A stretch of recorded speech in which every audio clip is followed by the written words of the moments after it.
सद्गुरू श्री ब्रह्मचैतन्य महाराज गोंदवलेकर यांचं प्रवचन 3 जुलै. सद्गुरूची कामगिरी. सद्गुरूची कामगिरी कोणती?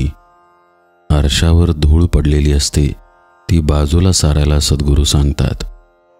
आपले चुकते कुठे ते सद्गुरू सांगतात. सद्गुरू आपल्याला मार्गाला लावतात.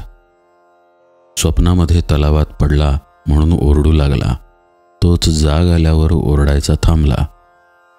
सद्गुरू जागे करण्याचे काम करतात. मला करायचेच काही उरले नाही असे ज्याने म्हटले त्याने सद्गुरू खरोखर केला असे म्हणावे. एखादा सुखवस्तू गृहस्थ मी स्वस्थ आहे असे म्हणतो, पण ते काही खरे नाही. मन जोवर गिरक्या मारते तोपर्यंत तो स्वस्थ आहे असे नाही म्हणता येणार. शिष्याच्या भावनाच गुरुला गुरुपद देतात. जो शरण जातो त्याचा कार्यभार सद्गुरू उचलतो. ज्याची दृष्टी रामरूप झाली तो खरा गुरु. जे चिरकाल टिकते ते गुरुपद समजावे. खरोखर सद्गुरू म्हणजे मूर्तिमंत नामच होय.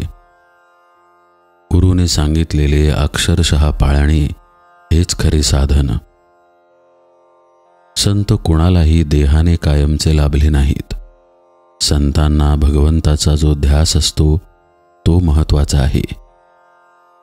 पुष्कळांना संतांची गाठ पडते, परंतु सत्संगतीचे महत्त्व न कळल्यामुळे बहुतेकांना त्यापासून जो व्हायला पाहिजे तो फायदा होत नाही.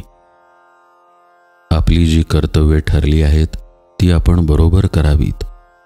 व्यापार थोडक्या प्रमाणात केला तर पुढे वाढतो. त्याप्रमाणे कर्तव्य करीत गेल्याने फलाची आशा आपोआप सुटेल. आपले कर्तव्य कोणते ते सद्गुरू आपल्याला दाखवून देतात. रथ आहे खरा, पण जर त्याला सारथी म्हणजे चालवणारा नसेल तर रथ कुठेतरीच जाईल.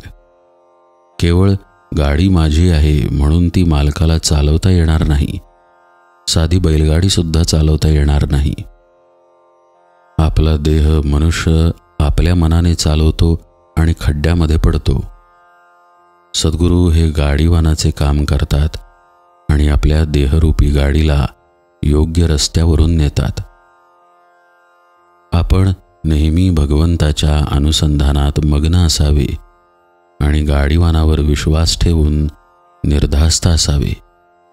मग कसलाच धोका उरणार नाही.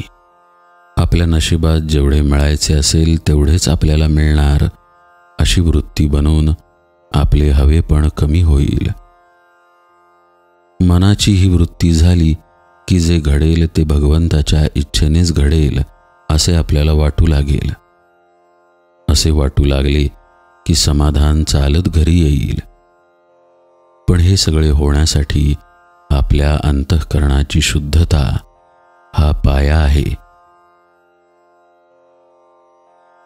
संतचरणी विश्वास त्याने भगवंत जोडला खास. जानकी जीवन स्मरण जय जय राम.